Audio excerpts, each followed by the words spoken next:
for joining us on the Nikki Maduro Show. I am Nikki Maduro. She is Kim McAllister. And please make sure you hit that subscribe button and tell all your friends about the Nikki Maduro Show. I am waiting. I am hearing the pouring going on in the background, Kim McAllister, for my beverage. Yes, drinks are coming. We have a lot to digest, and it is going to take some beverages to go over this week's news. We will get to the debate. We will get to some local crime stories, which I've just been also trying to digest, kind of the whiplash I'm getting in what kind of crimes police choose to kind of go all in on, which when we discuss it, you'll get what I mean by that.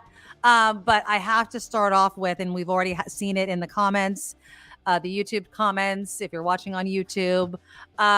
Yes, it's happened again.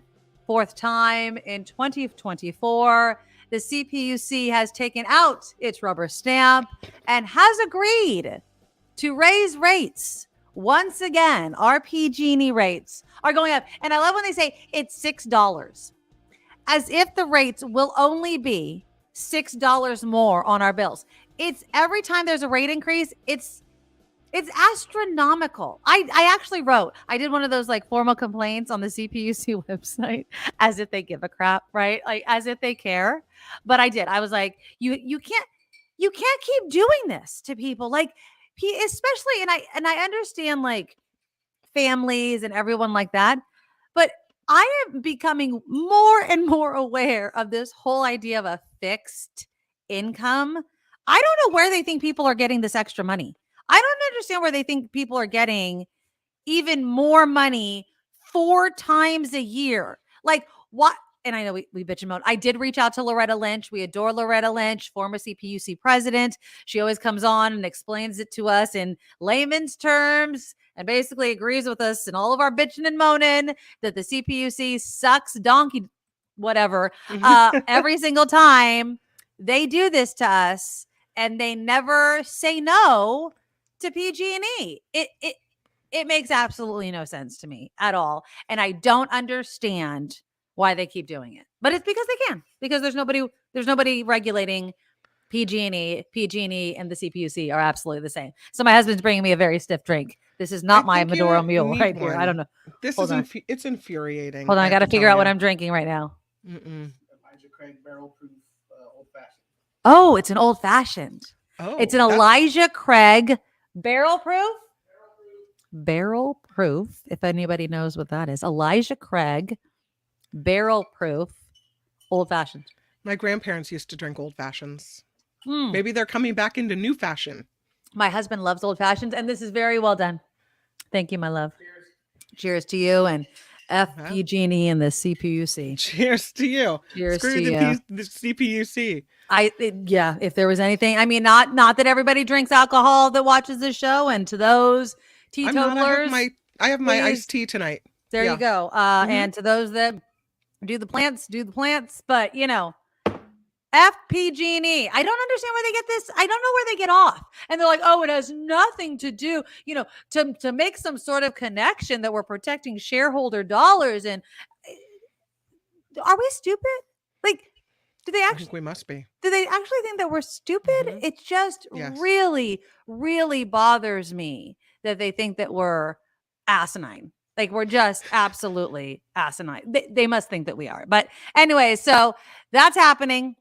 We really would hope to. I reached out to Loretta. She did not get back to me, but I did ask her, hey, if you want to come on next week or whatever, because we're still going to be feeling it, please do. So the invitation is out there. And so I apologize, you guys, but it doesn't seem like anybody is going to be able to stop. I actually, on my X account, I got a bit of a potty mouth, and I was just cussing out Newsom and cussing out the PG&E and cussing out the CPUC. And honestly, this is what gives Republicans in the state of California absolutely the right to say this is the problem with California and super majorities. There is nobody watching over it. You know what I mean? And I'm not saying that if Republicans were in office that the CPUC wouldn't be doing the same damn thing. I'm not saying that. But they're going to point to Democrats and say, look, Democrats aren't doing anything to stop it. And you guys are in complete power. So I was looking for, while you were talking, looking for this story, which outraged me. Okay. So we know we have an increase. We knew they were going to just rubber stamp it, the California Public Utilities Commission. Mhm. We also know, because of Loretta Lynch, that all of the members that sit on the California Public Utilities Commission have been put there by Governor Gavin Newsom. Yes. Right. Mhm. So you could say, one could argue, that he is responsible for the state of our power bill. Right. And then a couple of days ago comes this story. Governor Gavin Newsom is joining the national fight against higher electricity bills. What? He and 7 other state leaders are calling on the Securities and Exchange Commission chair to change how utility recovery bonds are now classified. They say calling them asset-backed securities defies common sense, harms millions, and offers no clear investor protection benefit. The bonds are used to cover costs like damage to the electric grid from wildfires and storms. I argue this, Governor Gavin Newsom, who I like in many regards, Exactly. but not in this regard. Not in this one. If you cared about the state of our power bill, then why don't you pick up your phone and call your buddies on the CPUC? Thank you. That you appointed.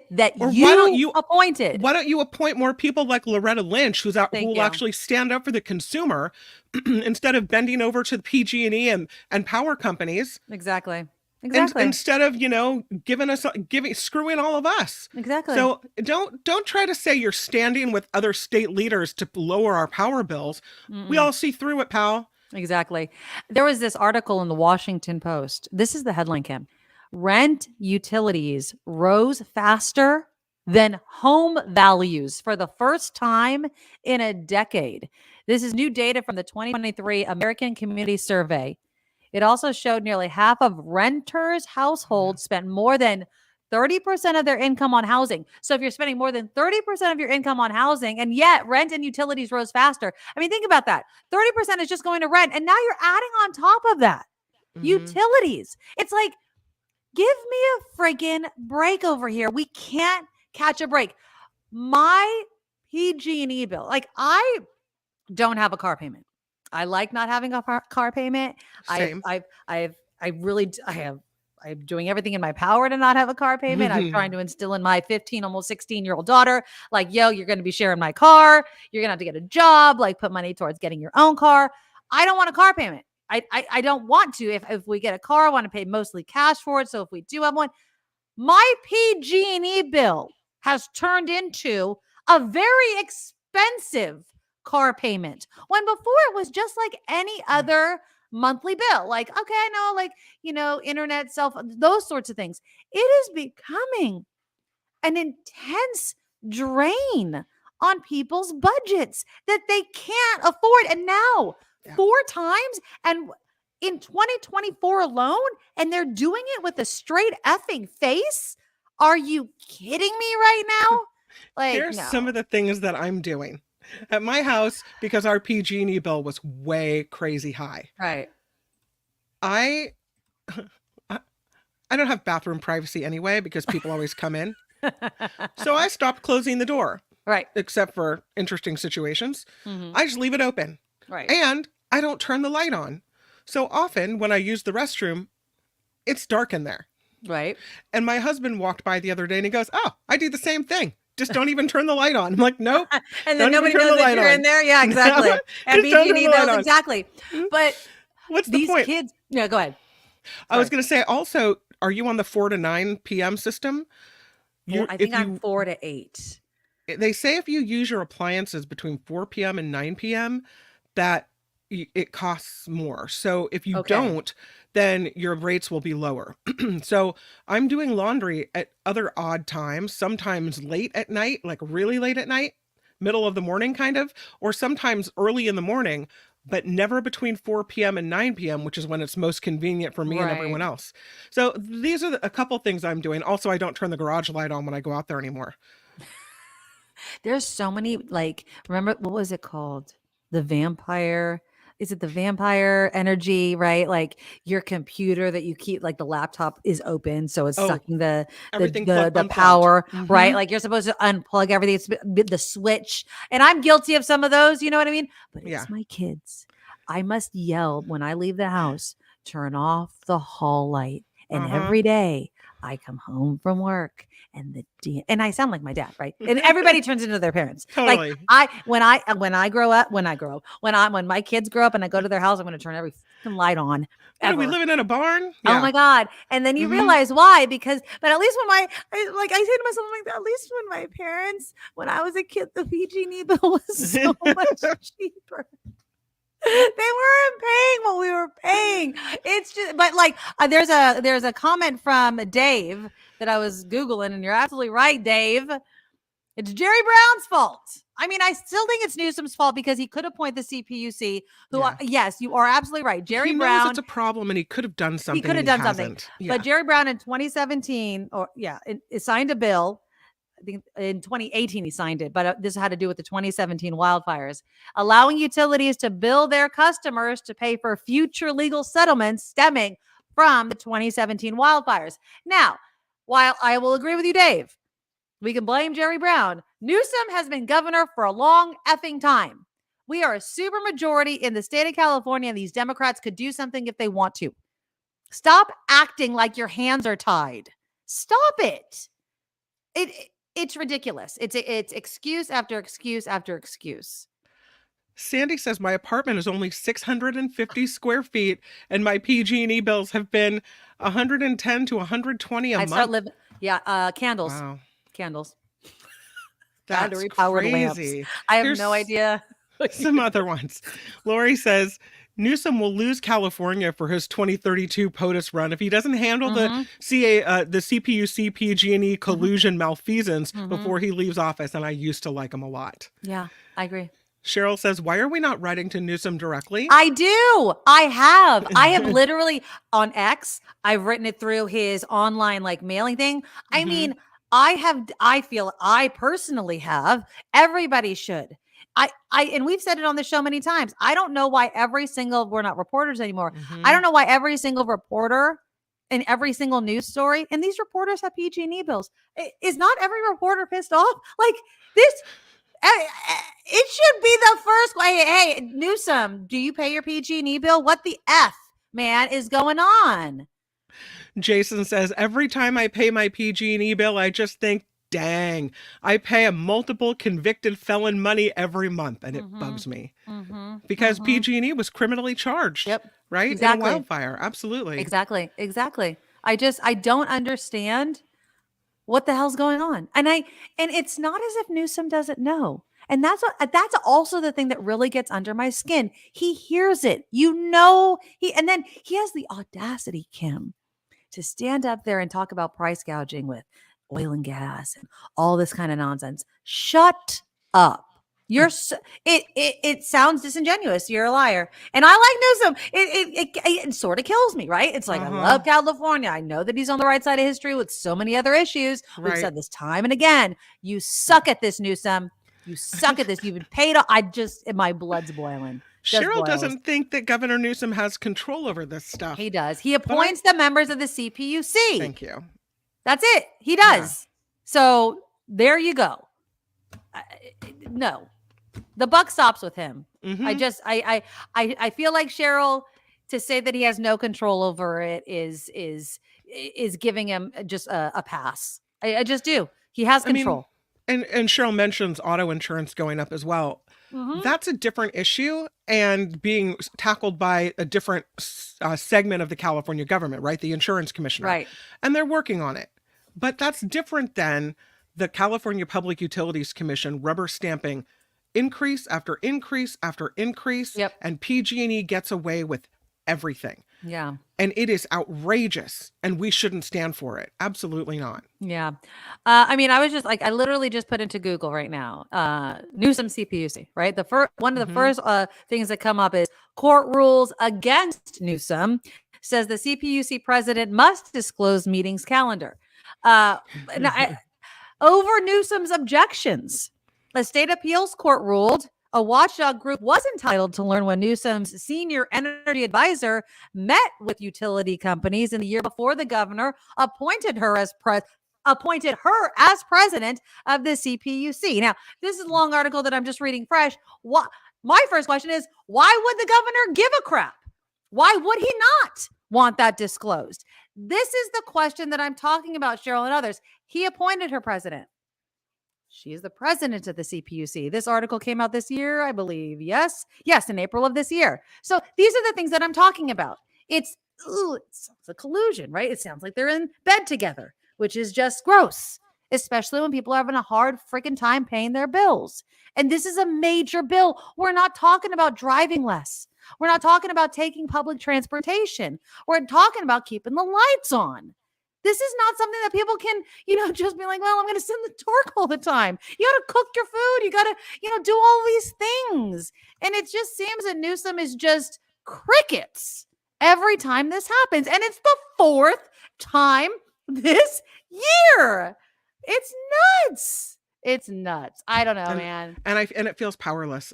Yeah. Like we have nothing. We can't do anything. It's just, it's insane. So, I mean, between this and home insurance policies and insurance companies leaving the state, and it's not just California. I know it's across the country.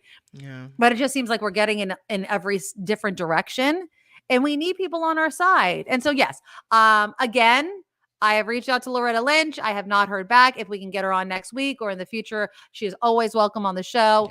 Yeah. And so, again, we will reach out to her. But, of course, it was a vote today. This is my not shocked face, but it's my pissed off face. And so it sucks. I did not think I would have literally had a shocked face if they actually didn't approve it. You know what I mean? Like, true. I'd be like, Absolutely. Oh, my God. I even they said have this morning, a soul. Yeah, exactly. I was like, oh my God. I think I read the story. They're going to quote vote because it's not a vote. It's what just a vote. You don't even a rate increase. Put it in the yes pile. Yeah. Some of them aren't even on like PG&E.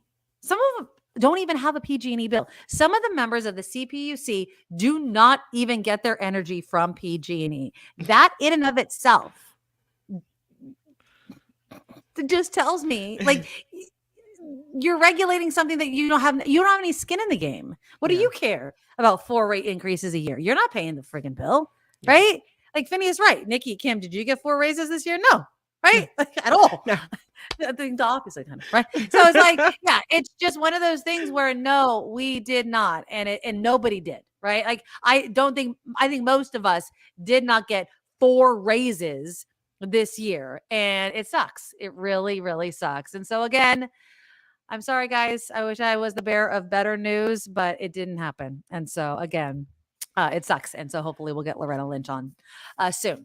All right, let's move on. Oh, go ahead. Did you have something else? I was just going to say, I have a story for you when you're ready. Oh yeah. Lay it on me, my friend. This is a story about a man named Donald Trump. Okay. Oh, I have a lot to talk about Donald Trump. Let's go. I take a big stiff drink for this one. A Georgia judge is dismissing 2 criminal counts against Trump in his election interference case. Okay. Fulton County Judge Scott McAfee ruling that prosecutors did not have the authority to bring those charges against Trump related to his alleged filing false documents in a federal court. McAfee is allowing the rest of the case to move forward, including 8 charges against the former president. What? Two of them being tossed out. Yeah. Huh. For standing. And what do we know? What do we know about this judge? Scott McAfee? I think he's been the judge in the case all along, right? Oh, okay. Mm-hmm. Interesting. Okay, thoughts, people? I don't know. When it comes to interfering with the election that he already admitted that he lost, by the way. Cheating. Okay, cheating when you have fake electors in the state of Georgia, Arizona, Michigan, other places. Cheating when it comes to things done with, tampering with things in the middle of the night, whatever. Cheating. These Trump people were cheating. They were trying to cheat the American people out of their vote. Yes. Cheating. They're cheaters and liars. They're big old cheaters. Yes, exactly. They're dirty. They're dirty cheats. Dirty, they're despicable, and they're un-American. Yes. Because we vote in America. We have free and fair elections in America. And they cheated. Yes. 100% cheated. Okay? And we all know it. Yes. So to have any of these charges thrown out, I think is horrible. I do too. I agree with you completely. They upheld the racketeering charges in the case.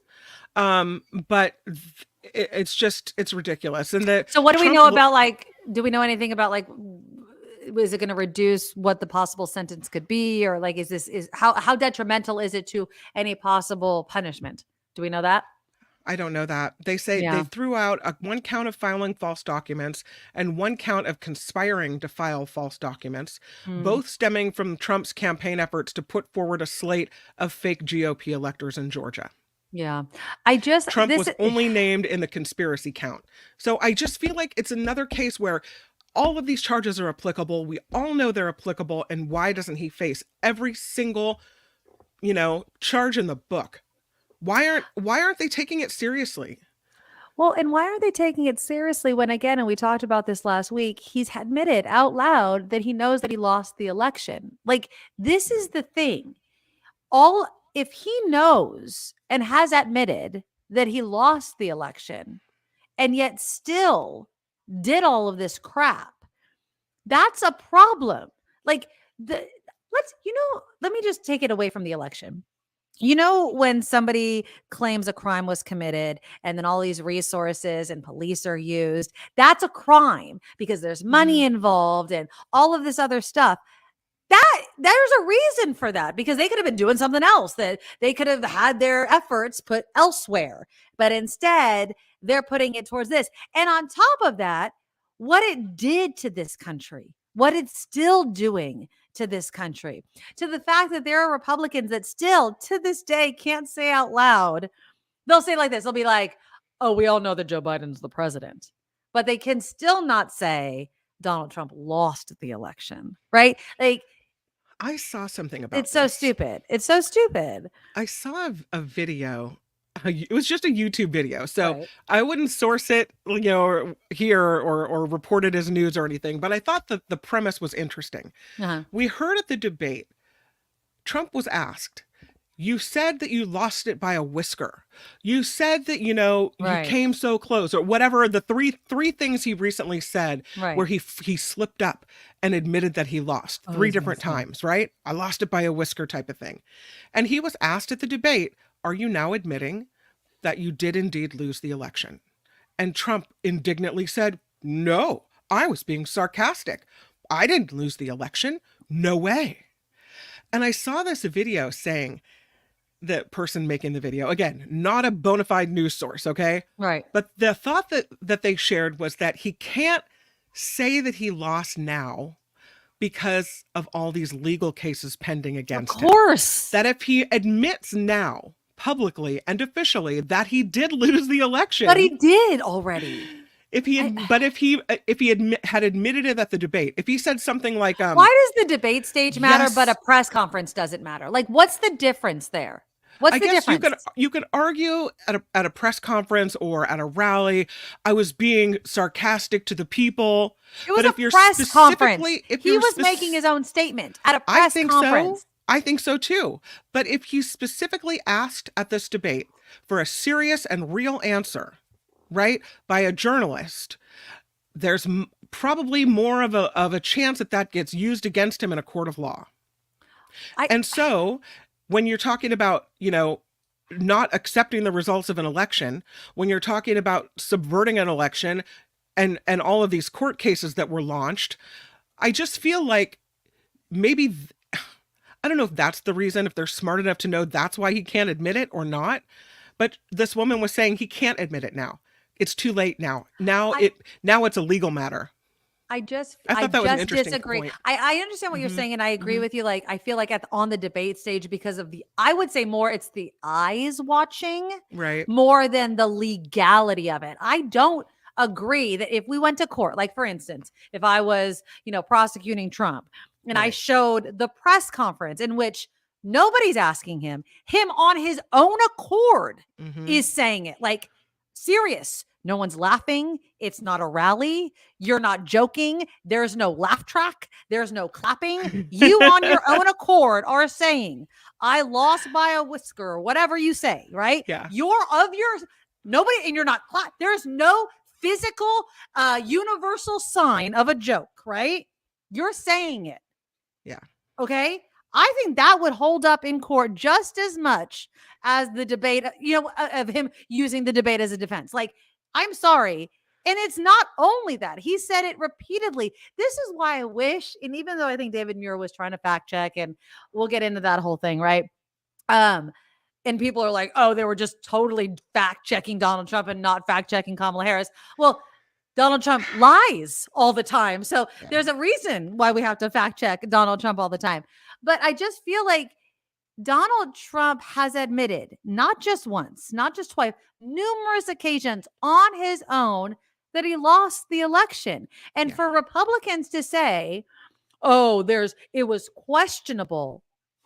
And then the failing of people to say, but only the presidential election, just the presidential race, none of the other ones, none of the down ballots that make actually more of a difference when we're talking about control of Congress. Like, if we were going to steal the effing election, don't you think we'd want it by more than one effing vote, which is the vice president? Don't you think if we were really in for it, like, why not go for 2, 3, 4, something? You know what I mean? Like, it doesn't make sense because we didn't do it. And I'm using we as the Democratic Party, right?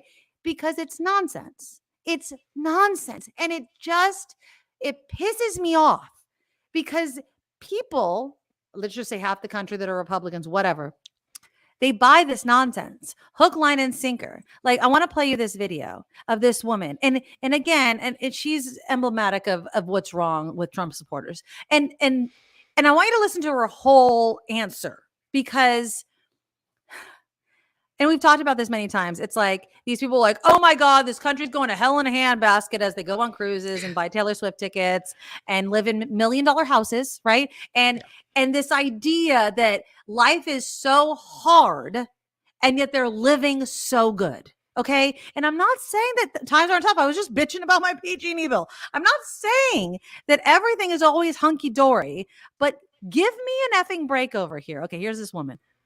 Tell me about if Donald Trump does not win, what do you do? I hope that I'm going to die. She hopes she'll die if Donald Trump doesn't win. I don't want to live like this anymore. You like our country the way it is now? I mean, it doesn't really matter what I think, but you've got a pretty good life. You got nice clothes on, you got hat on, sunglasses, you got your health. I mean, the country's done pretty well by you, right? No, the country hasn't done anything by me. I've done everything for myself. My husband and I took care of ourselves as we grew older. Now, when we got ready to retire, we had planned what we were going to do. Now, what is the country doing for me now? Do I get any interest on anything that I put away and saved? Well, your money is safe, right? I wouldn't say that. You got access to health care. I have access to health care because my husband served 20 years in the military. So the military did something for your family. The military is trustworthy, right?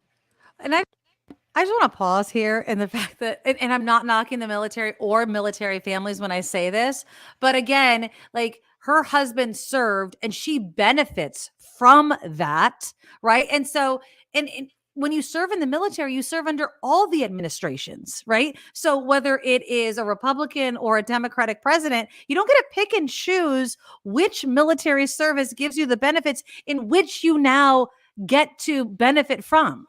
I mean, military healthcare system's great.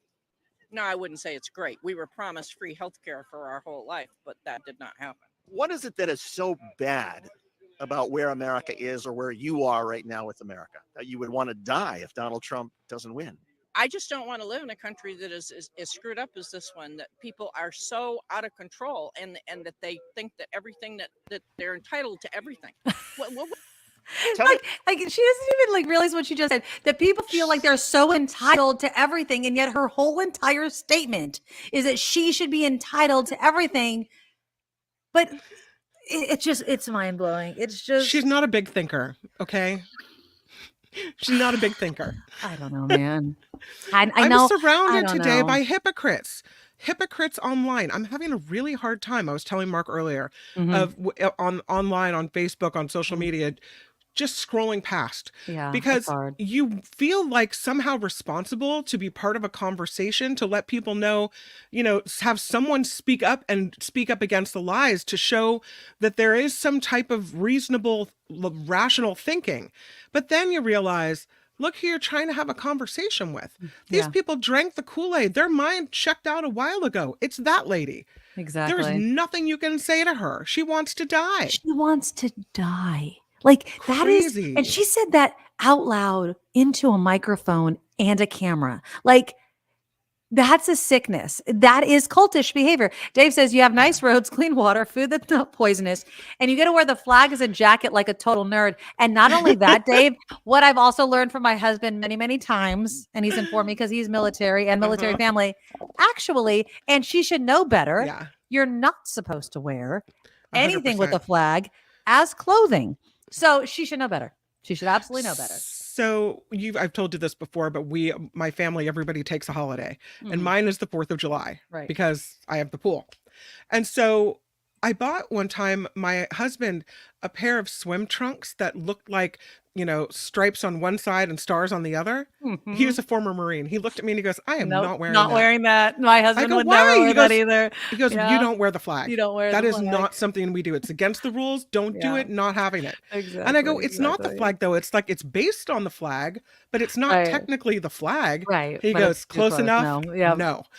Okay. Yeah, same thing. I did the same thing. I bought like and I've worn it before. It's a gray shirt, and it has like a hand with a piece, and it has just behind it, like just kind of the look of a flag. And I was going to Right. buy one to match my husband, and he's like, I don't want one. No. And it wasn't that he thought I was wearing the flag, but he just didn't want one. I wear it, but I get so I would never buy that. But yeah, I get it. I thought maybe because he barbecues on the 4th of July, maybe I buy him a little apron that has a little flag on it. No. No You garments don't that wear have the flag. That's you right. don't wear it. You don't wear it as clothing. Exactly. If you're patriotic, which apparently, the military woman that her husband served, who's not getting enough from this country because she's done whatever, isn't getting enough, but that's fine. All right, That's so let's get wild. into the debate. Okay. Now, I will say there was this funny video, and I'm sorry I don't have it. And I should have brought it up because I'm just thinking about it right now. Wanda Sykes. You know who Wanda Sykes is? oh yeah. Comedian. Love her. She's awesome. And she pointed out this video. So let me see if I can get it really quickly. So she pointed out that there was this moment during the debate in which Kamala Harris cussed. Okay. Well, she during the didn't, debate. though.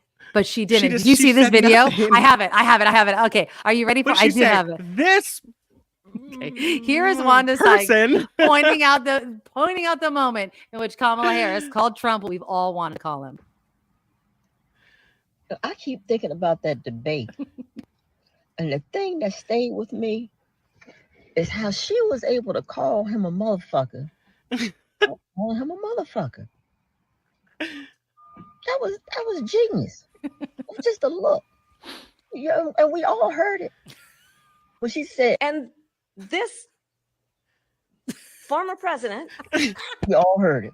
We all heard her call him a motherfucker. Motherfucker. It's like so true. And I didn't even until she put it, I was like, oh yeah, she totally did. She absolutely did. Uh-oh, you're muted. I know you have. If you touch your microphone, it goes haywire. There you go. Okay, so I'm back. But the thing is Kamala Harris, from the moment she got on stage with that handshake, took control of the whole entire thing. Absolutely. At Threw him first, off. what did you think of the handshake? Because at first I was like, is this MFer not going to meet her in the middle? And he didn't. Mhm. Now, I don't know if it was because she was like, I am not going to let him take control. But what did you think of that handshake? Because I was like, she's going to take control of it. I'm going to take control of this handshake. Well, it was clear that he walked way behind the podium, Yes. almost like he was trying to get away from her. And so that she just walked right up and said, Kamala Harris. Yeah. I think it threw him off his game. I think it also kind of emasculated him to the Mhm. point where the following day on September 11th, Mm. when Trump and Harris were Yes. at the 9/11 memorial together, or at the ceremony, they shook hands. And I don't know, there's someone standing in front, but you can see that Trump pulls this thing where Yeah. he yanks on her arm, right? Uh-huh. And He she's sh- not moving. and she's not, and she kind of pulls it back a little bit. Yeah. It's almost like he realized that whole handshake thing kind of played with his mind, Yeah. and he needed to do his whole one-upmanship thing. Yeah. It was bad. Yeah. And she Yeah. wasn't going to move in because he does that all the time where he tries to bring someone to him and she's not Right. moving. She's like, No. I am not moving, because she had to be told, like she was talking to Chuck Schumer at the time during the 9/11 ceremony. And someone's like, oh, because I didn't realize that they hadn't actually like really met that much before. Mhm. And so she's like, Donald Trump's here. And she's gracious. I mean, obviously you want to be cool. You know, all the cameras are on you or whatever. And so they shook hands and all that. But you could totally see Donald making that I gesture, saw that move right away. and I was she's like, not moving. "Oh." She's like, you can pull my arm all you want. I am just shaking your hand. And these heels are staying right And he here. did it around, like her husband was right there.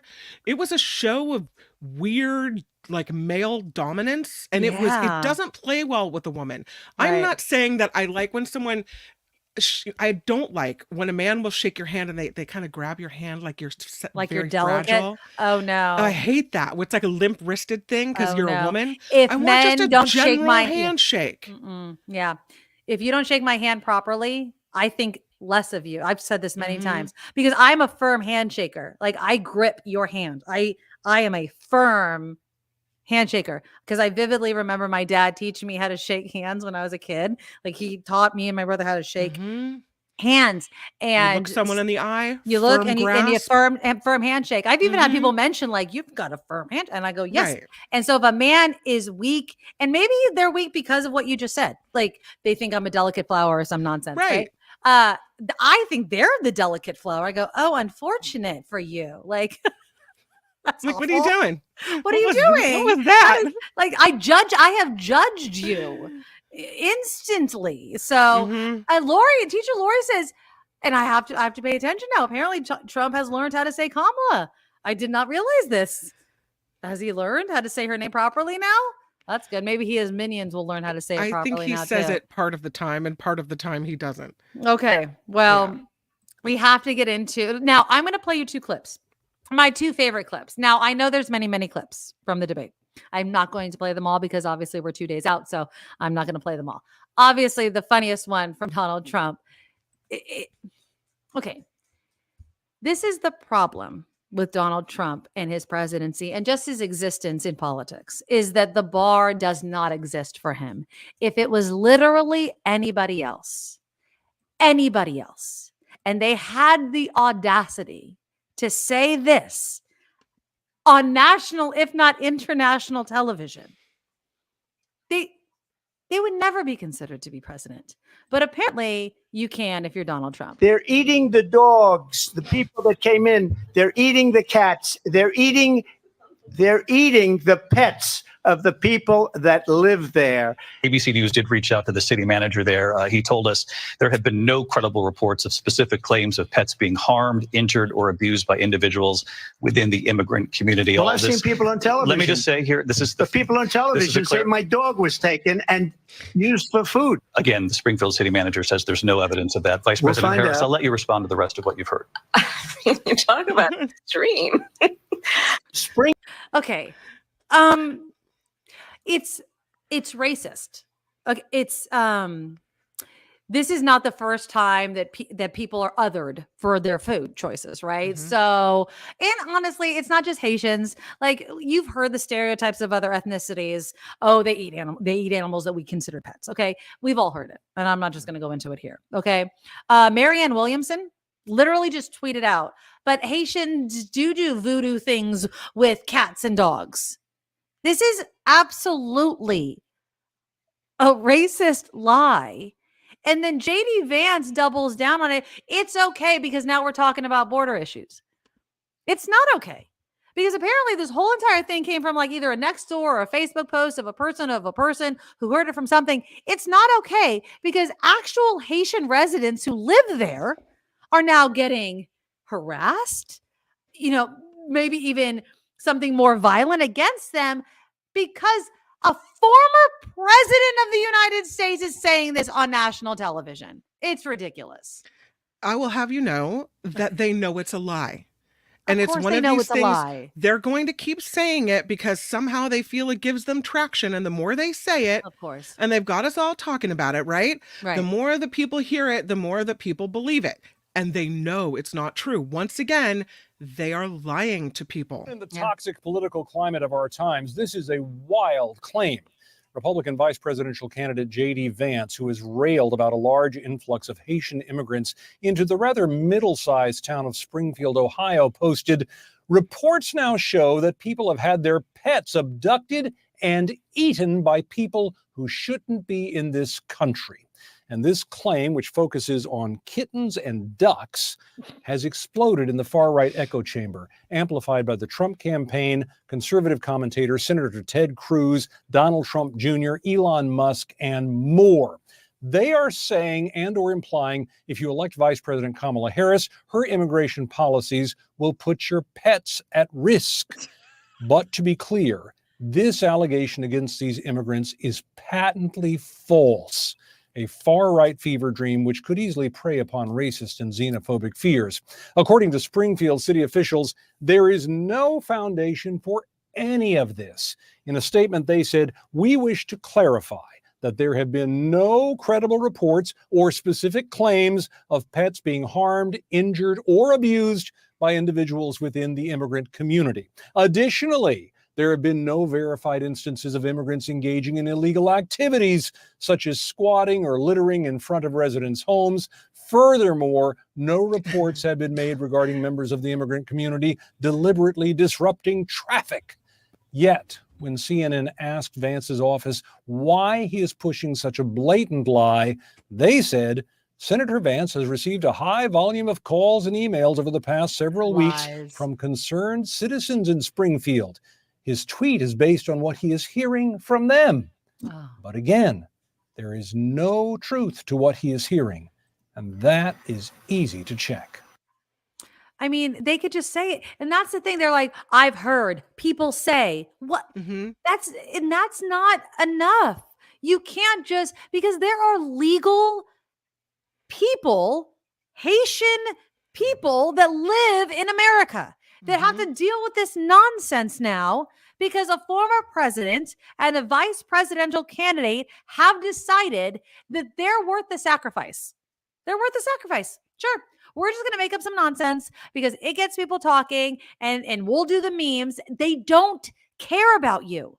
They don't care about you. Your skin color is the wrong color. And I don't care about saying it like that. It doesn't matter. You're Haitian. You look like immigrants. So it doesn't matter. It doesn't matter if you're an American citizen. If you're They're Haitian, doesn't matter. They're Doesn't matter. actually calling them Kamala immigrants because they're from Haiti. Crazy. It's so nuts. It's crazy. Go I ahead. have to tell you that J.D. Vance, who is a candidate to be the vice president of the United States, is acknowledging this week that it's possible that this is a false claim, the whole eating the pets thing, but he still encouraged his followers to post cat memes to continue to tweet about this. Mm-hmm. He said it's possible these rumors will turn out to be false. And then he goes on and on. I mean, it's ridiculous. But he doesn't care because now we're talking about the border and Kamala's immigrants and all that sort of stuff. And so it doesn't matter that people who actually live in this area have to deal with the consequences of this because nutsos, which are MAGA nuts, right, are going to do something to anyone that even looks Haitian because it's not like they even know. Like, go find Haiti on a map. Like, you know what I mean? Like, that's what we're dealing with here. So they don't care. You look Haitian. If you're walking your dog, you stole that dog. Are you going to eat that? You can hear how it can go bad. That's what we're dealing with. They don't understand how politics have gotten violent in this country, and they should, given the fact of what we have seen in recent years. And that's the problem, that the stances that these Republicans have taken have consequences and they can go so bad. And so I want to play a sane, a actual educated answer during the debate. And I loved it. And that was Kamala Harris's response regarding Roe v. Wade. And I thought it was eloquent and it made sense and it should reach across to middle America, even to those who are quote unquote pro-life. Because I think that I love what she said, because it was like, this is not what they wanted. And I just love what she said. Listen. Madam Vice President, I want to get your response to President Trump. Well, as I said, you're going to hear a bunch of lies, and that's not actually a surprising fact. Let's understand how we got here. Donald Trump hand-selected 3 members of the United States Supreme Court with the intention that they would undo the protections of Roe v. Wade. And they did exactly as he intended. And now in over 20 states, there are Trump abortion bans, which make it criminal for a doctor or nurse to provide health care. In one state, it provides prison for life. Trump abortion bans that make no exception even for rape and incest, which understand what that means. A survivor of a crime, a violation to their body, does not have the right to make a decision about what happens to their body next. That is immoral. And one does not have to abandon their faith or deeply held beliefs to agree. The government, and Donald Trump certainly, should not be telling a woman what to do with her body. I have talked with women around our country. You want to talk about this is what people wanted? Pregnant women who want to carry a pregnancy to term, suffering from a miscarriage, being denied care in an emergency room because the healthcare providers are afraid they might go to jail, and she's bleeding out in a car in the parking lot. She didn't want that. Her husband didn't want that. A 12 or 13-year-old survivor of incest being forced to carry a pregnancy to term. They don't want that. And I pledge to you, when Congress passes a bill to put back in place the protections of Roe v. Wade, as President of the United States, I will proudly sign it into law. But understand, if Donald Trump were to be reelected, he will sign a national abortion ban. Understand, in his Project 2025, there would be a national abortion, a monitor that would be monitoring your pregnancies, your miscarriages. I think the American people believe that certain freedoms, in particular, the freedom to make decisions about one's own body, should not be made by the government. I loved it. I thought that was the best response. That was the response that Biden could not give. Yeah. And that's why she's, the presidential nominee. And that was the moment I think that she won that debate. I mean, in my opinion, that was the winning response. He said the asinine, ridiculous, non-true statement about babies being born and then aborted post. First of all, that doesn't make any sense. No. Second of all, we all know that's not the law. Third, we all know that doesn't happen. Right. I go back to what Pete Buttigieg says, right? I mean, your baby has a name. And a onesie in the dresser and a crib being set up. Come on. I mean, ridiculous. It's absolutely ridiculous. And it is so ridiculous. I wish she would have hit that harder. Yeah. Like, actually called out that lie harder. But when you talk about lies and the fact checking that went on, there are a lot of people that are calling foul on the fact checking. All right. Saying he got fact checked 5 times and she didn't get fact checked at all. And that her claims about unemployment were incorrect. But here's the thing about that. They could anticipate every single lie he was going to tell. They had done the research and called the city manager for Springfield already. They knew saw he was that going to coming. say it. Yeah. They knew those lies and they were ready for them.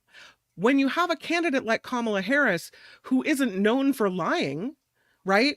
Who maybe, I don't know, makes a mistake or, kind of erroneously inflates a number or spins a number. Politicize it, spins it. Right. Yeah. I mean, you could take numbers. Whatever. If you're going to take numbers as lies, as far as that, I mean, that's one thing. Saying they're eating cats and dogs in Springfield, Ohio, when there's not one police report that that's happening is a blatant lie. If Kamala Harris had a lie that she consistently told at rallies. Yeah, exactly.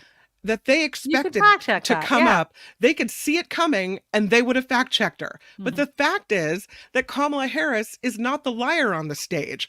So it would make perfect sense to me that they would focus their fact checking on him and not her. I loved this meme. Bette Midler put this on after the debate. woman kills baby live on stage 78 years after its birth. It was the only late term one that ever happened live on stage, which I just thought was absolutely the winning meme of the night. Jennifer says there's something so impactful about hearing that response given by a woman. Yes. A man could have said the same things, but for me, it just would not have carried the same force and authenticity. Absolutely. Mhm. I mean, look, I understand people saying that this whole idea of liking somebody. And I just feel like there's just so much more weight when it's the first woman president, right? Like I was literally just talking to my friend yesterday and we were talking about something with our daughters. But I was saying like women have it in them. And it's something that I think is instilled in us oftentimes, whether it's a job interview or anything where we have to tick 90%, if not 100% of boxes, whether it's a job interview or whatever, before we even put our foot in the door, right? Like, oh, men will go and it's like they have 40%. I'm going for it. You know, it's just this pressure that we either internally put on ourselves or society puts on ourselves. And it's ridiculous, right? But men don't. And I was working with a woman and she's like, I always ask myself whenever I'm afraid of something, what would a mediocre white man do? And then I just go do it. Like, and I'm not trying to like knock white men here when I say that. She's like, but white men, if not just men in general, they just go for it, right? She's like, I want that mentality. Like, just what would a mediocre man do? Like, they would just go for it. And sometimes they get it and sometimes they don't, but it's that mentality. Like, women need to have it. And so whether you like Kamala Harris, whether she checks every single box for you, whatever. But Donald Trump was president of the United States, completely unqualified, bat-ass crazy, and served for 4 freaking years and is trying again. So if that mediocre white man can do it, Kamala Harris should be able to be in the White House. I'm sorry. Like, One of the things I love what she said, and she said it repeatedly, is that it's time to turn the page, which I thought was pretty cool, especially since she's part of the current administration, right? Exactly. But it was a way to distance herself from everything and everyone and to be her own person. And when she said it, you looked at him like he was ancient and you remembered he already got 4 years. And remember, that's why we voted for President Biden, because we didn't want to go back to that. So in case you forgot, time to turn the page. Oh, but it's interesting you talked about, though, how women have to be twice as good, because I saw something, I think it was on MSNBC, about debate prep and how Kamala could beat him. This is before the debate. And the guest on MSNBC was a man of color. And he said, there's a generation of people, of Black people and of women, who were told that in order for you to succeed in this world, you've got to be twice as good as anybody else. Yeah. And he said she is of this generation and she knows she has to be twice as good. She has to put in twice the work. She has to rise to this challenge in ways that he never will have to do. And it was true. Yeah. It was true because he got a pass on so many things. As Eric says, if they were really going to fact check, they would have stopped him after every word out of his mouth. Exactly. Right? He got away with a lot of stuff there. Well, it's the whole DEI thing. It's the whole DEI. Oh, she's a DEI hire. It's this, that. It's as if all of her years of experience, right? I mean, look at how, and even look, oh, she must have been fed the answers. It's not that she's educated, well-spoken, just better than Trump. She must have been fed the answers. They can't give her, anything. It has to be cheating. How could she be so good? She must have cheated. You know what I mean? It's always that. It's always that. And it's such BS. So they can say I saw this one thing. Oh, did you see the earring that she was wearing? She was being fed all the answers. Oh my God. It's such BS. They thought it was a secret spy pearl earring. It's so stupid. President legitimately, this is what people think, the crazies. That President Obama was backstage and he was feeding her all the answers. because apparently he would have had all the answers. Oh, so you think that Obama was that good? Thank you. Thank you. So- So now you're admitting that Thank Obama you. was so good. So not only, was he feeding her the answers, Oh. but I guess maybe because she's a woman, she needed someone to feed her the answers. Yeah, just it's The so earrings were from stupid. Tiffany. They were not spy earrings. It's so It's just stupid. asinine. It's so stupid. And it was like, it's this Republican-y thing. No, I'm not going to say it's a Republican-y thing. I'm going to say it's a Trumpy thing. Because I think there's a difference. That when you lose, you blame others. When you lose because you're a cheater, you say they're cheating. Yeah. And so that's the only way, instead of having good sportsmanship about it, the only way they could tolerate walking away the loser of that debate was to somehow blame someone else or say someone else cheated and say it wasn't a legit win. And it's the same thing they're going to do when she walks away as the president of the United States. Exactly. They're going to level all these claims that really Trump probably did. Exactly. Oh, God. Or planned to do, and that Kamala Harris had nothing to do with. Well, and again, if Trump tries to pull the same thing he pulled in 2020 with the whole election thing, it's BS. It's totally stupid. I think we're going to be exhausted from it. And again, the other thing that during the debate that people were talking about, I don't have the clip of him saying it, but it was like the concept of a plan regarding healthcare, which is what I've always bitched and moaned about with the Republican Party the first time around. Repeal and replace, repeal and replace. I found this video. I think it's the Washington Post that put it together.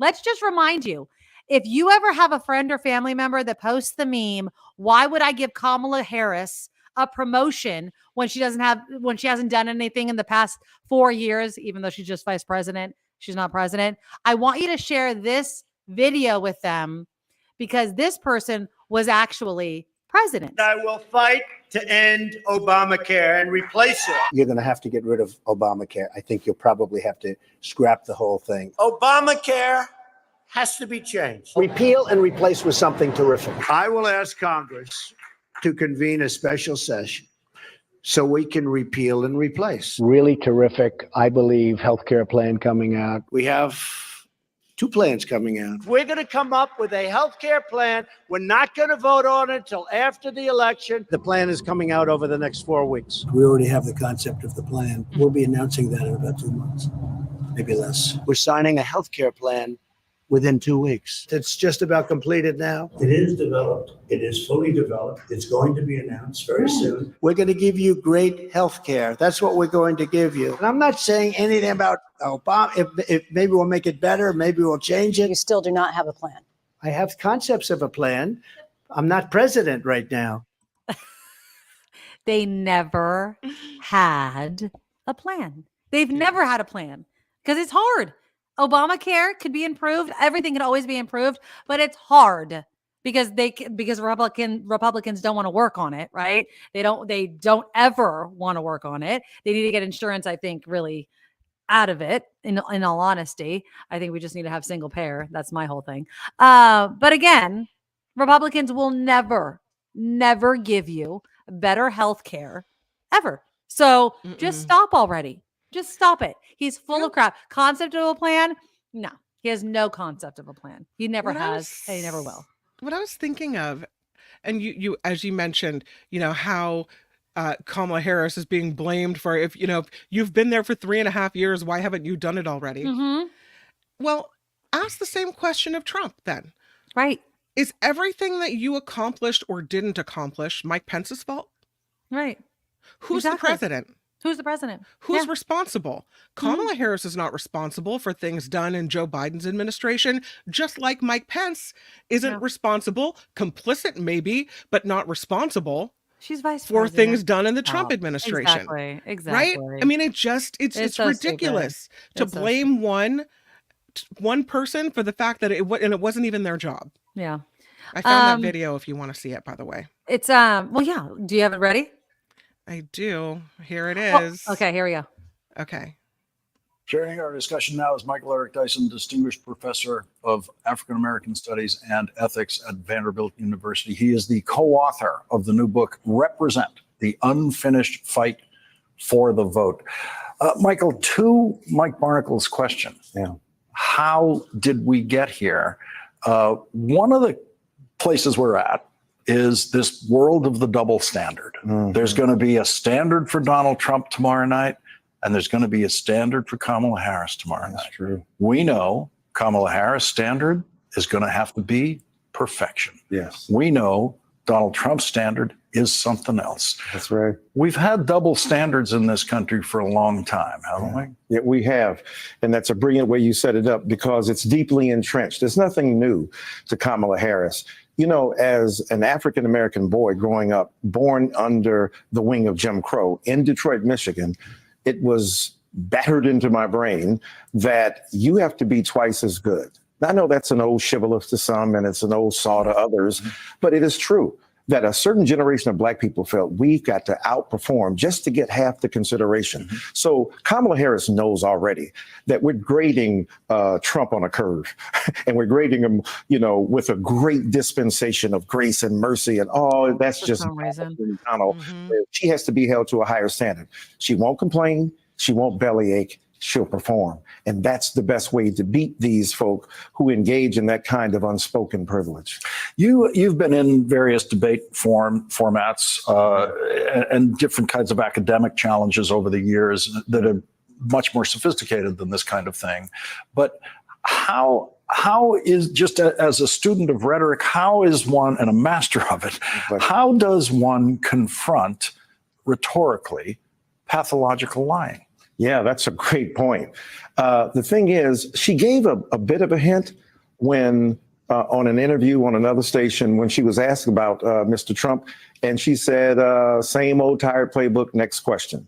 Now, I think at this point, she can also illustrate to the nation how invidious, how hateful his rhetoric is. So she's got to engage a little bit to say, this is the worst aspect of our American soul. This is not what Lincoln would call the better angels of our nature. So first, she shows that she's a master of rhetoric in a way that Donald Trump could never dream to be. Right. And then she uses it to dispose of his arguments, which are faulty. And then thirdly, she reminds people there is a huge difference between this man with his crickety logic that is desultory, jumping from subject to subject, and me, I'm going to stay steady and do what I do. I think at that level, the pathological lying will continue, but it won't affect her in the same way. Exactly. I mean, I think that's so well said. She did all that, right? Exactly. I thought that was worth watching. Yeah, absolutely. And that's the thing. It's like, on one hand, you know, it's unfair that she has to do all of those things, but because she does, it really shines a light on just how bad Trump is at it, you know? And I hope we get to a point where she doesn't have to do that, or people of color, or that just aren't that Donald Trump type person, that they get the pass. But I also do think, Kim, that like Donald Trump is in a class of his own, you know, and I hope that I hope this doesn't breed another generation of Trump. I hope that the Republican Party and other parties, that we're not just going to have, it's not cutting the head off the snake and another one pops up. I really, really hope. But he's been traveling with some really questionable people. Did you see that he's traveling with like Laura Loomer in his plane? Crazy lady. She's badass crazy. Did you hear what she said about she's afraid someone's going to eat her for dinner. Did you hear what she said about Kamala Harris though? That that if Kamala Harris gets elected president, that the White House, and I apologize, the White House is going to smell like curry, and that the White House press conference is going to be like held at a call center, and no one is going to know what anyone's saying. Yeah. She is such a racist a-hole. Yes. She is so bad that even Marjorie Taylor Greene is speaking out against her. But I think that Marjorie Taylor. Bad. But okay, if I could just put my gossip hat on right now. Do you think that Donald Trump is having an affair with Laura Loomer? Who isn't he having an affair with? But I'm just saying, like, why is Laura Loomer hanging out with Donald Trump? And then like, okay, I'm just gonna gossip right here. This is terrible gossip or whatever. And then somebody posted a picture with Donald Trump, and I don't know if he always wore his wedding ring, but he wasn't, and he was like stroking the back of Laura Loomer. And Melania is all the way across the other country, does not want to be seen with Donald Trump, although she did put out that video. What did we think of the video, by the way? The I want somebody to investigate the assassination attempt of my husband. What did we think of this video? Are you going to show it to us? Yes, I'm going to show it to you. Show it to me. I'm going to show it to you, but I really don't like the video. And the only reason that I don't like the video is because of how it ends, which I think is just really tacky and really, really gross. But here we go. You guys let me know what you think of it.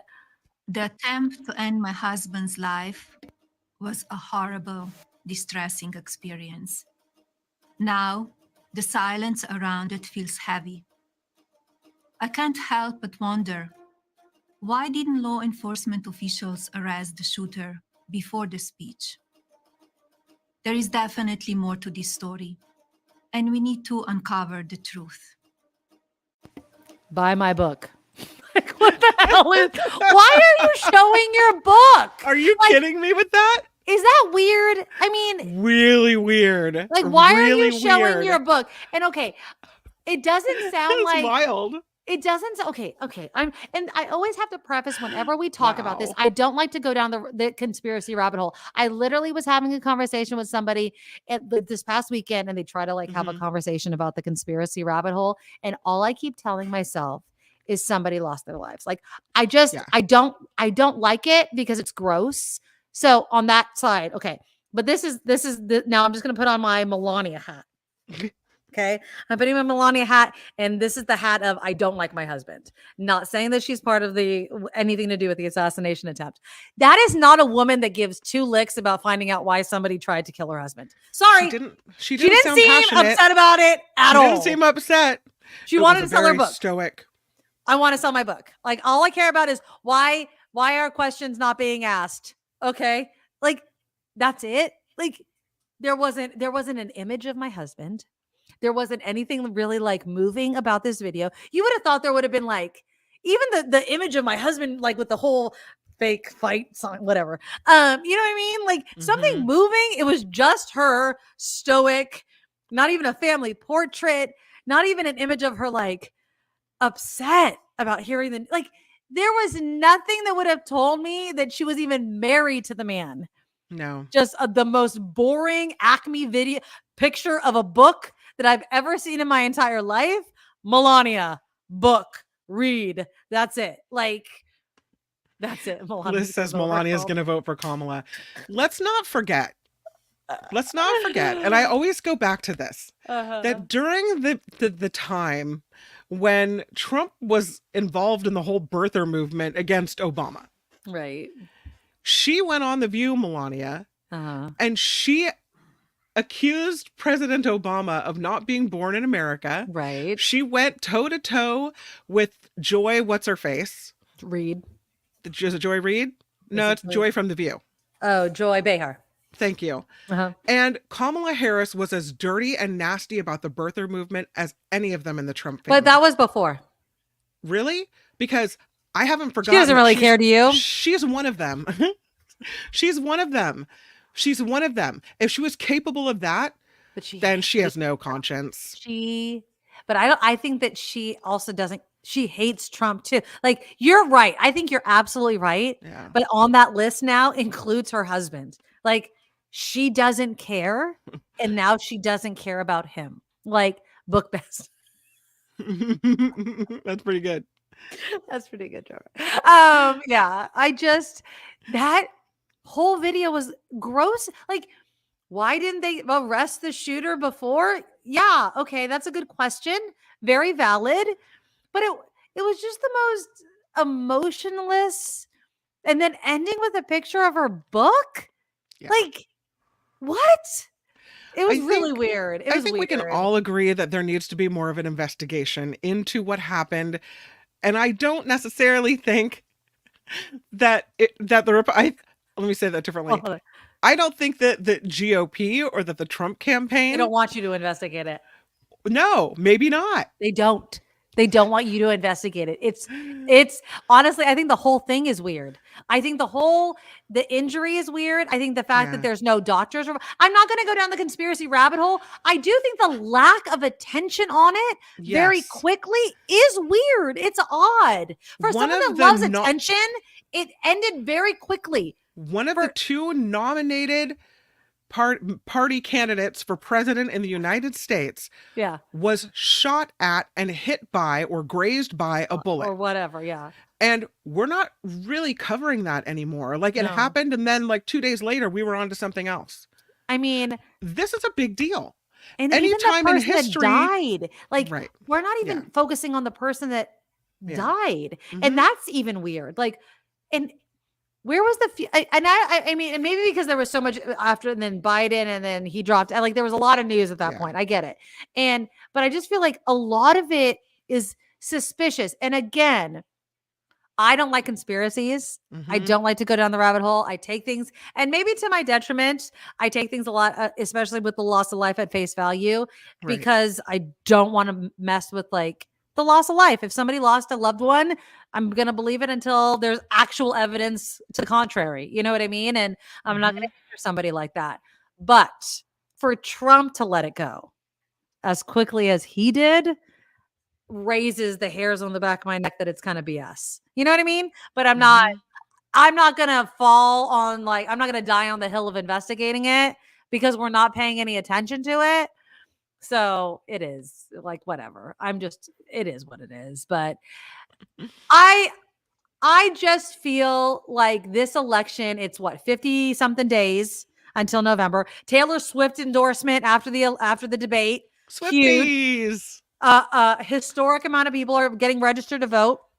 More Caitlin than Clark apparently, 300,000 after she posted that Yeah. voter registration. and it And I keeps love- going, and it's still going. I love how she did it. She said, "This is my choice. I Yeah, did my make your research. own. You do yours and make your own choice. Mhm. I'm not enforcing my endorsement Exactly. down your throat, but Mhm. register to vote." This and is here's what the I'm doing. link. Exactly. Yeah, loved it. Basketball star Caitlin Clark liked it, got some pushback, and then she was asked during a press conference, is that your endorsement of Kamala Harris? She's like, you know what? I like the fact that she was urging people to register to vote, and that's what I'm doing using my platform. You should educate yourself about the issues, what you believe in, and get registered to vote, and then go vote.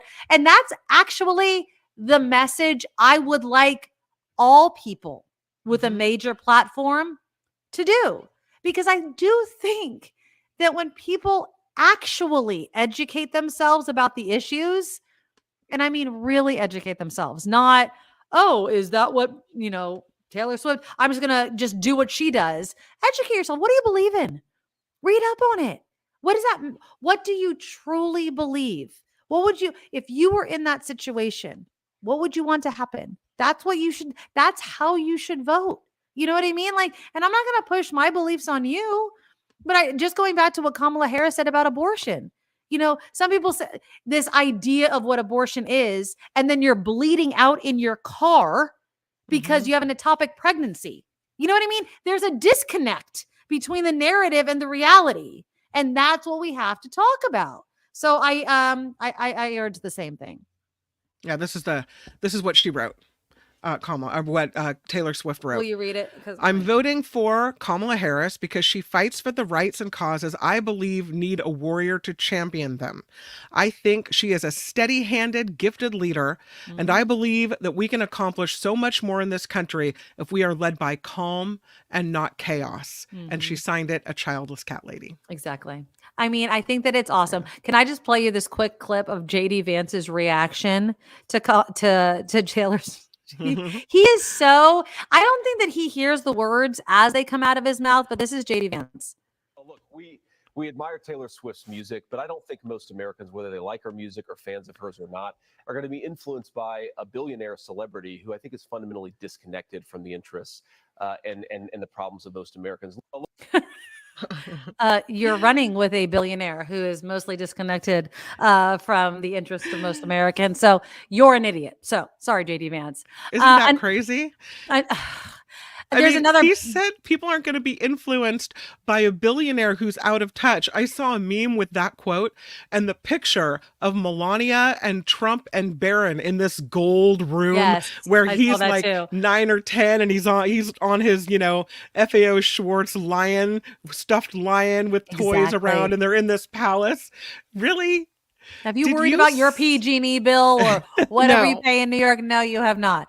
And then there's Elon Musk, who is so effing weird. Like, after Taylor Swift makes her endorsement, he's like, fine, Taylor, you win.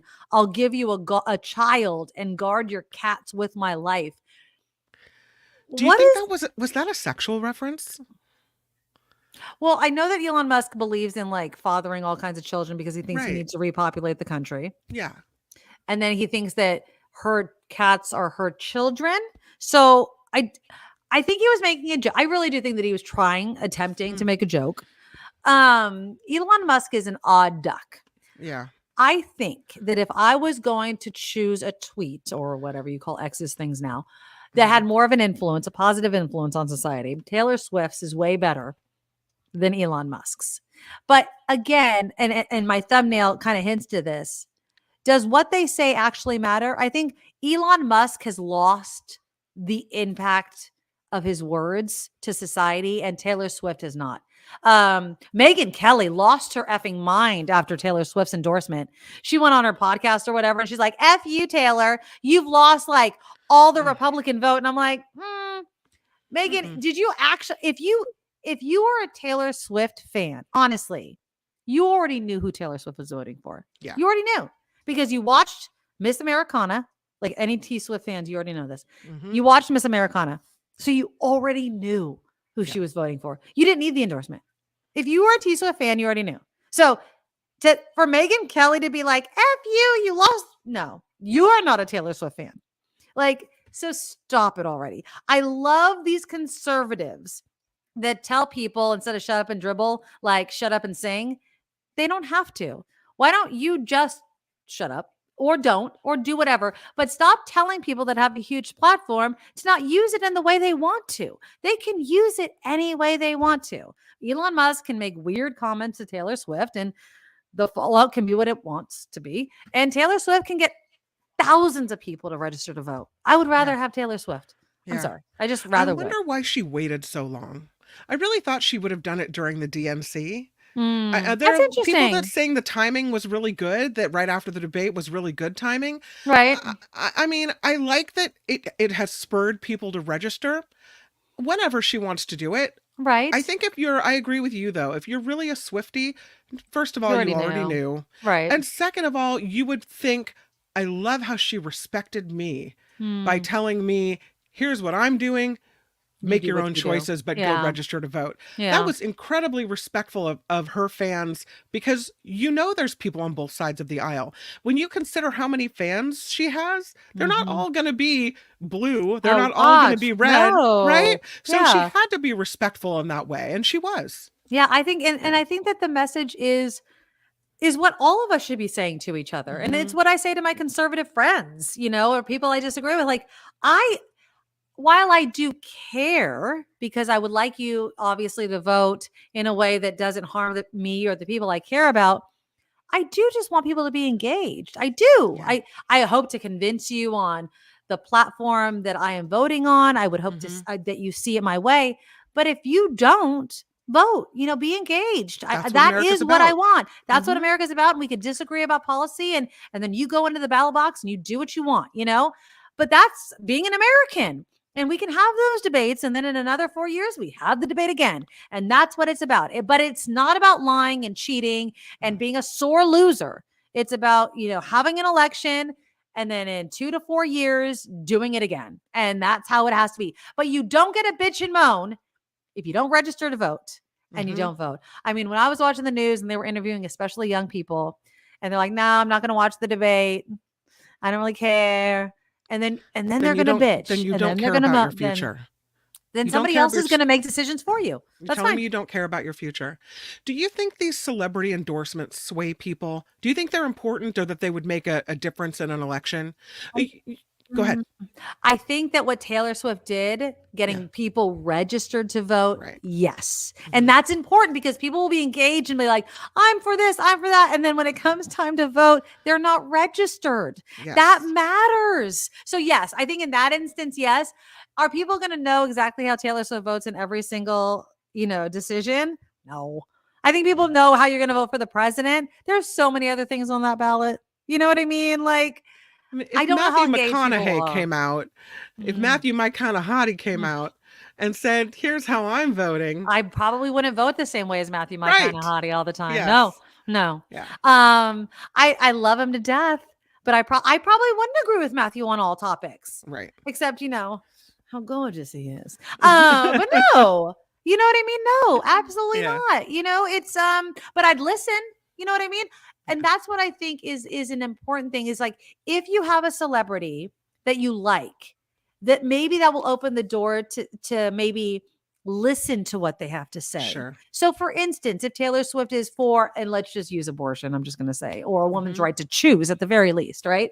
Just a woman's right to choose. Like, okay, you could be pro-life, but do you think the government should have a say in it? You don't have to have an abortion. You could be absolutely against having an abortion, but do you think the government should have a say if a woman has an ectopic pregnancy or is a victim of incest, fill in the blank, right?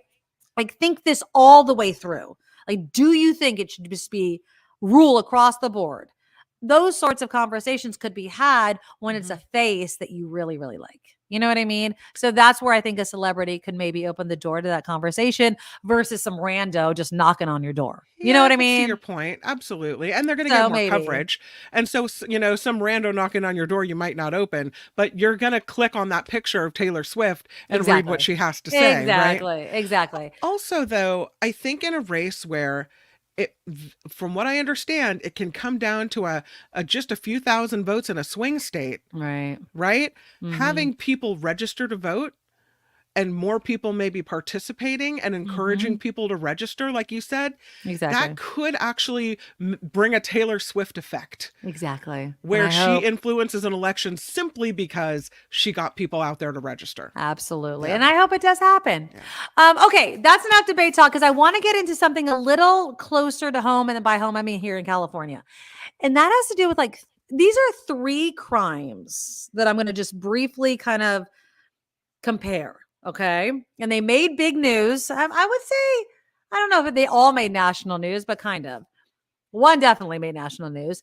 That was the Tyreek Hill. I guess you would call it a detainment. It was a police detainment. So it was right before Sunday's game. He's a football player, Kim. I'm sure you've seen the video. He was on his way to the game.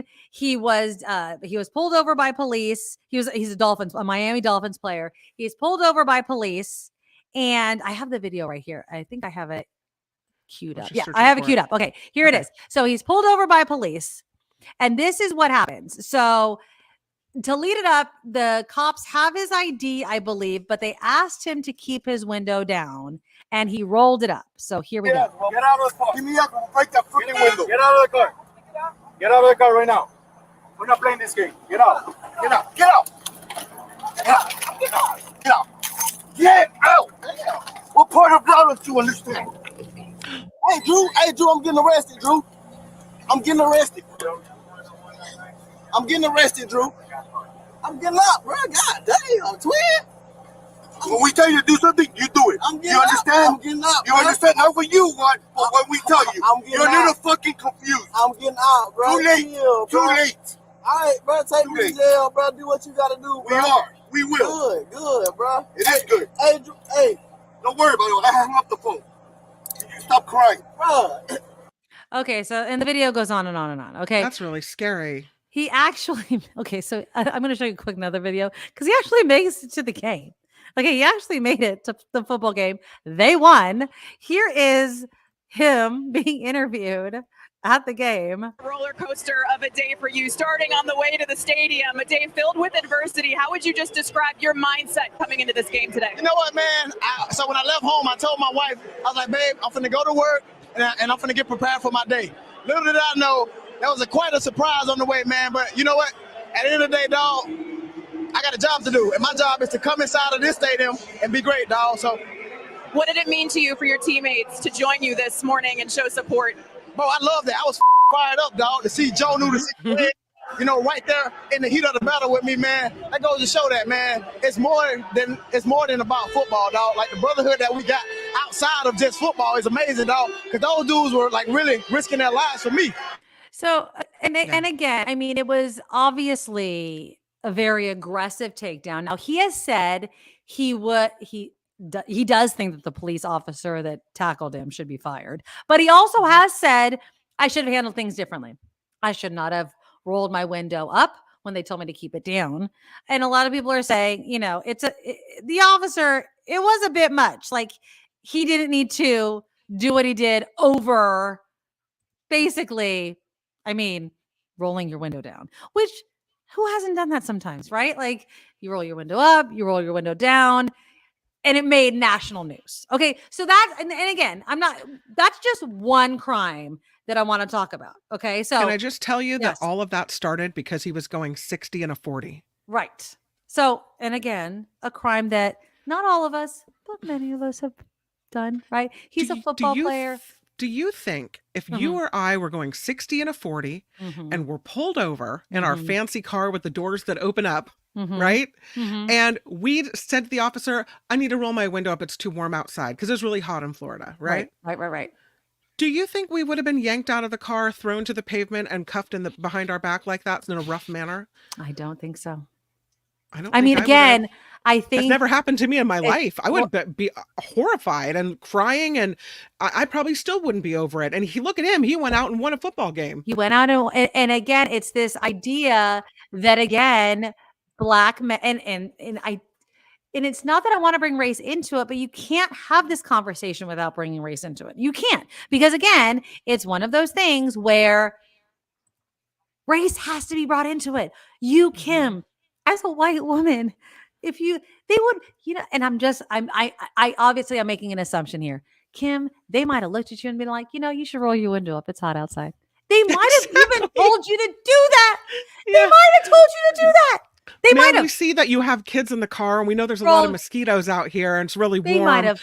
You can go ahead and roll your window up. I'm just saying. I'm not saying that would have happened, but it could have. You know what? It's not beyond the realm of possibility, is what I'm saying. Okay. Do you think it goes back to what that guy said earlier on when we were listening to him saying that there's a generation of black people that were told you've got to be twice as good, and that's why he's able to deal with that than to go onto the field and be twice as good, because you constantly have to deal with this crap.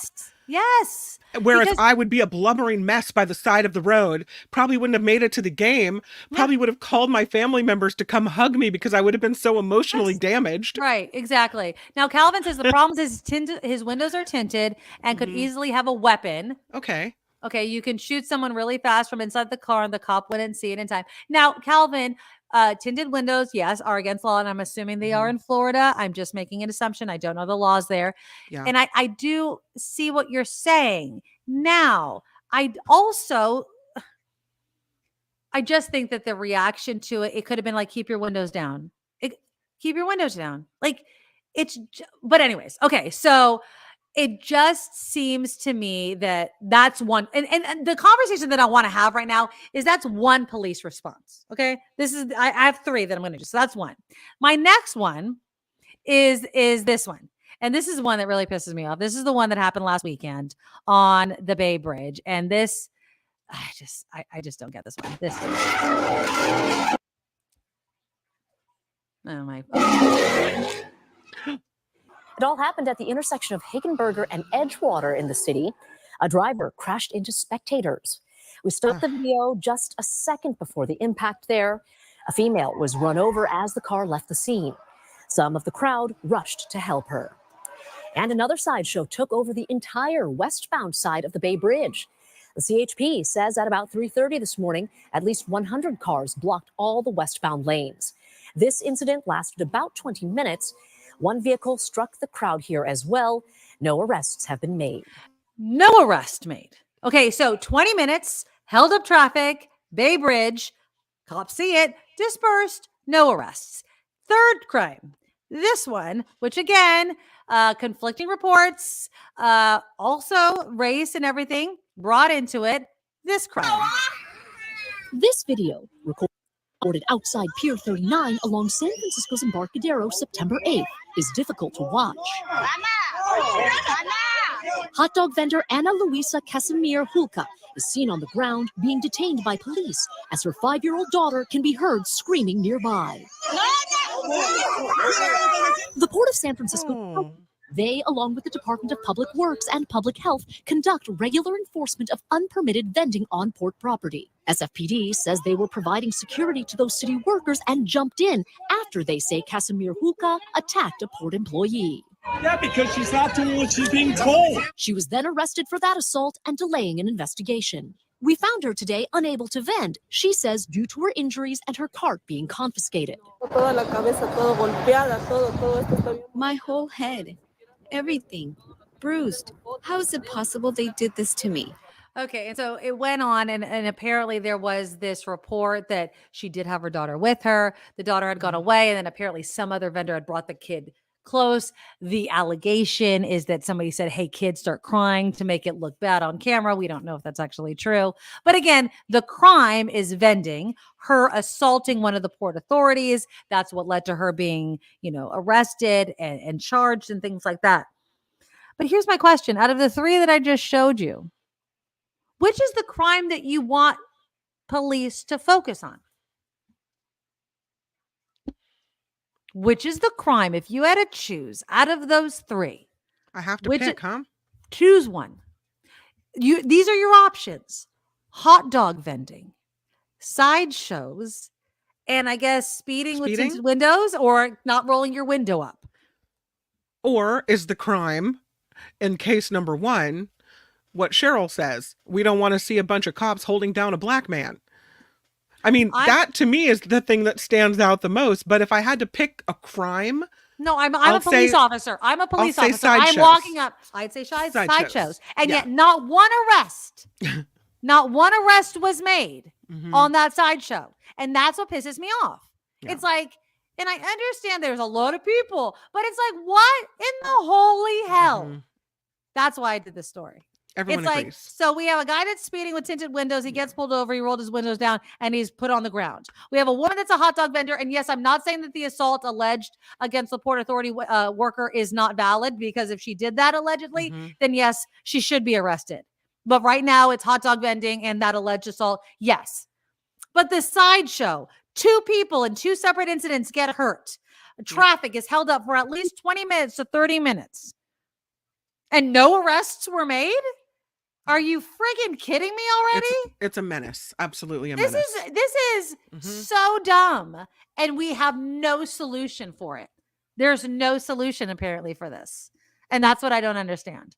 And it's dumb. It is so dumb. Sideshows are so lame. Everyone that participates, you guys are lame. You're so dumb. Like, here's your lame card. Find something better to do. You know what I mean? Like, they're gonna come do one right in front of your house now. They do.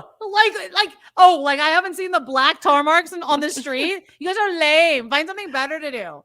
Jesus. Eric says with the sideshow, none of the spectators are cooperating with the cops. Of course either. they're not. They're part of it, and it's just, and that's what frustrates me, and that's why I wanted to Of all the 3 that made the news in the past couple of weeks, the only one that I really wanted someone getting arrested for was this freaking sideshow. Dave and with an excellent arrested. Point. He says, how do you not arrest people on the bridge? There's only 2 ways on and off.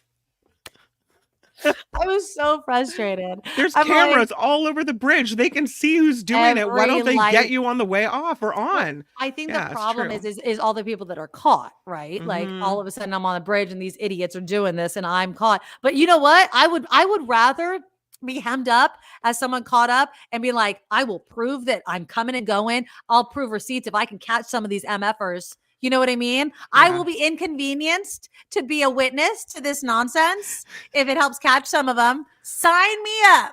Sign me up, because they're lame. They're lame. Yeah. I hate all of you. You guys suck. Okay. And I have one more story, because I know the show's going hella long. One more story. You know who else sucks and is not my hero anymore? And I don't know what the hell. I don't know why he did it. Who?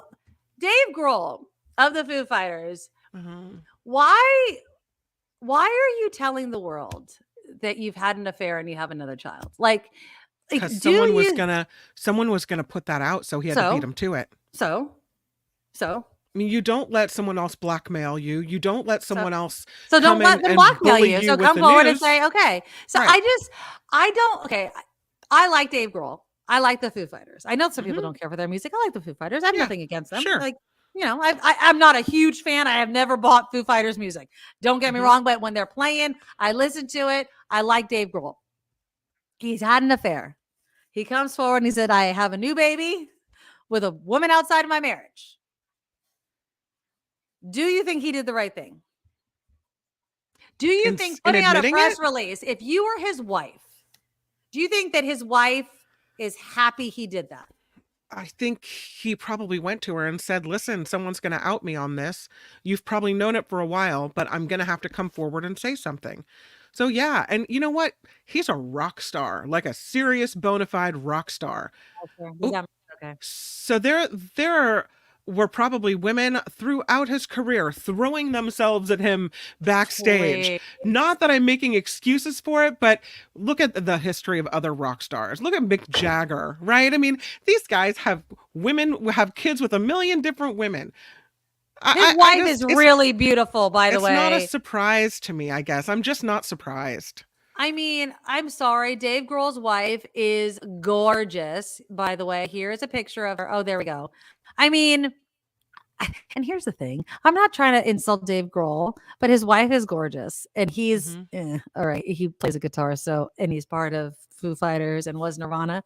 But if he wasn't, he would never land her. Like, she would land a much more good-looking guy. And I'm not trying to be superficial, but I'm sorry. Like, if we're just going to base on if she was ugly, it would have been more acceptable for him to cheat. No. What I'm saying, if there was no celebrity involved, if we're Right. going to talk about on the superficial scale of attractiveness, and I'm being totally superficial, okay, not personality, no personality. So we're taking superficial totally. She's way above his league. Okay, like way. So this is what I'm saying, because like, why are you sleeping around on her? That's what I'm saying. Like, you have a gorgeous wife. What are you doing? What are you doing? I never understand men that sleep around on their gorgeous wives. Like, what are you doing? I don't get it. This is not a surprise to me. Like, this is a rock star thing, right? Why? I guess because I'm not a man. I just don't get it. I just don't get it. And I mean, does this humiliate her more that he says it? And is she supposed to accept? Okay, if you were the wife, here's a good question, Kim. And I know you. Sorry, I didn't know the answer to this. Like, I don't. Oh no, maybe I don't. So what do we do? Do we accept the baby? Is it like part of the family? Like, what are we doing? It's not the baby's here? fault. It's not. I know it's not the baby's fault. I guess. What do we do? Are we having a bigger is. Christmas? Like, what are we doing here? Did he tell me right after it happened? And did we work through our problems? And have I accepted the fact that he has another child? Because whether I'm the mother of those 3 kids that you see there or not, I'm going to say that that's my children's step sibling. And I'm now a stepmother. Half sibling. And I'm going to do what I can for that child to welcome them into my family. I really regardless too. of the ridiculousness of him. Now, if he just told me and the kid's like, I don't know, 8, 12. Just told me like an now, Arnold Schwarzenegger thing. Remember that? That's unforgivable. The divorce papers are being readied. That's a whole That's different what thing. Maria Shriver did. She's Yeah. like, "Are you effing kidding me I'm right out. now?" Yeah. Yeah. That's a Holy betrayal Arnold on a whole Schwarzenegger. different level. But But I'm I still mean- not angry at the child. I always No, I wondered would never be about- angry at the child, but it's like, how do you welcome the child? Like, do you welcome the child and the mom? I'm not welcoming the mom, although I don't hate the mom. And here's why. Because you're not married to the mom. You're married That's to the husband. exactly right. Yes, It's your absolutely. husband that made the vows to Exactly. you. It's your Exactly. husband that promised to love, cherish, honor, Yes. what have you. She didn't make any promises. She didn't do it. Exactly. I So hate when while women hate the women. I know. While she's Ugh. morally suspect, and while maybe I don't like the way she operates, Right. he's the one that is the Exactly. betrayer. He's Yes. the one. I always agree with that. I hate when women are like, that whore slept with my husband. It's like, but you're going to forgive your husband? She didn't take the marriage vows. Now, if a woman knows that a man is married and is still going after him, then you're just like you said, you're morally suspect. And I would say, I don't like you as a person. I think that there's something morally wrong with you, but I'm not going to blame you. Like, I wouldn't trust you with any other married men, obviously. There's something wrong with you, but I'm not mad at you like I'm mad at my husband or my boyfriend or whoever made a commitment to me. Absolutely. I'm very disappointed in you, Dave Grohl. I will say that though.